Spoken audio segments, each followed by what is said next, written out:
रात के समय एक जंगल के पास एक बहुत बड़े पेड़ के अंदर जख्मी हालत में एक चुड़ैल पड़ी थी और वो ये कह रही थी कि अब मेरा अंत है और अब मेरे पास कोई चारा भी नहीं है। ऊपर वाले, आज मुझे मुक्ति तो मिल जाएगी, लेकिन मेरी कोख में पल रहे बच्चों का ख्याल कौन रखेगा? कौन इन्हें मेरी तरह एक माँ का प्यार देगा? वो ये सब बोल ही पाती है। इतने में उसके पेट से 2 लड़कियों का जन्म होता है, जो दिखने में बिल्कुल इंसानी बच्चों की तरह लग रही थीं। वो चुड़ैल उनको देखकर कहती है, कितनी सुंदर और प्यारी बच्ची हैं, लेकिन अफसोस मैं इनके साथ नहीं रह सकती। और इतना कहकर वो चुड़ैल मर जाती है। इसके बाद उस चुड़ैल की दोनों बच्चियां उस पेड़ के अंदर पड़ी हुई रोती रहती हैं। सुबह होते ही जंगल में एक लकड़हारा लकड़ियां काटने आता है और वो उस पेड़ के पास पड़ी कुछ लकड़ियां काटने लगता है कि तभी उसे बच्चों के रोने की आवाज़ लगती है। वो आदमी डर जाता है। पास जाकर वो जब देखता है तो वहाँ उस चुड़ैल की 2 लड़कियां मिलती हैं। लकड़हारा सोचता है कि आखिर ये बच्चे किसके हैं। लकड़हारा उस पेड़ को काटने लगता है। उसको उन बच्चियों पर तरस आ जाता है। उसके बाद वो उन दोनों बच्चियों को अपने घर ले जाता है और उनकी अच्छे से देखभाल करता है। उसके बाद वो उन दोनों को दूध पिलाकर सुला देता है। जैसे ही रात के 12 बजते हैं, वो दोनों बच्चियां भूतिया बच्ची बन जाती हैं और रात के अंधेरे में अपना शिकार ढूंढने निकल जाती हैं और कहती हैं कि बहुत ज़ोर से भूख लगी है, कुछ खाने को शिकार मिल जाए तो मज़ा आ जाएगा। जैसे ही वो गांव के बीच पहुंचती हैं तो उन्हें बहुत सारी गाय दिखाई देती हैं।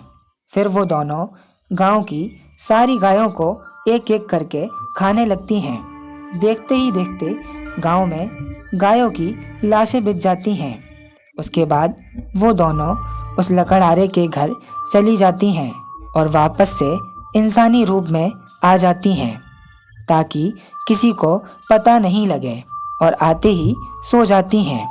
अगले दिन सुबह पूरे गांव में गायों के मरने का आतंक फैल जाता है और गांव के सभी लोग गौशाला के पास खड़े होकर मरी हुई गायों को देखने लगते हैं।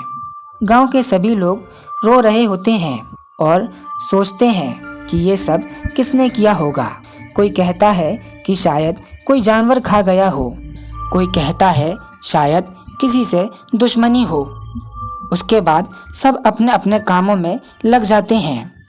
जिसके बाद वहाँ से वो लकड़हारा गुजर रहा होता है। वो गांव वालों को परेशान देखकर उनसे पूछने लगता है। उसके बाद गांव वाले पूरी घटना के बारे में बताते हैं। वो लकड़हारा भी काफ़ी परेशान हो जाता है और कहने लगता है कि परेशान मत हो, सब ठीक हो जाएगा। ये कहकर वो वहाँ से चला जाता है। उसके बाद धीरे धीरे फिर रात होनी शुरू होती है और सभी लोग समय से ही अपने घरों में जाकर सो जाते हैं और वो लकड़हारा भी उन दोनों भूतिया बच्चियों को दूध पिलाकर सो जाता है। रात होते ही फिर वो दोनों अपना शिकार देखने के लिए निकल जाती हैं। ये सब चलते हुए अब काफ़ी दिन बीत चुके थे। आज शहर से एक लड़का अपने गांव में आता है तो उसकी माँ उससे कहने लगती है, बेटा रात में बाहर मत जाना, इस गांव पर एक चुड़ैल का साया है। रात होते ही वो लड़का बाहर निकलता है और सामने वो दोनों चुड़ैल खड़ी होती हैं। ये देखकर वो चुड़ैल काफ़ी खुश होने लगती हैं और उससे कहती हैं कि तू हमारा कुछ नहीं कर पाएगा, हम तुझे भी खा जाएंगे। तभी वो लड़का अपनी जेब से एक लॉकेट निकालता है और मंत्र पढ़ने लगता है। धीरे धीरे वो दोनों चुड़ैल भस्म हो जाती हैं और गांव फिर से खुशहाल हो जाता है। उम्मीद करते हैं आज का वीडियो आपको पसंद आया होगा। अगर आज का वीडियो आपको पसंद आए, इसको लाइक करें, कमेंट करें और शेयर करें और हमारे चैनल को सब्सक्राइब भी करें। मिलते हैं आपसे अगले वीडियो में।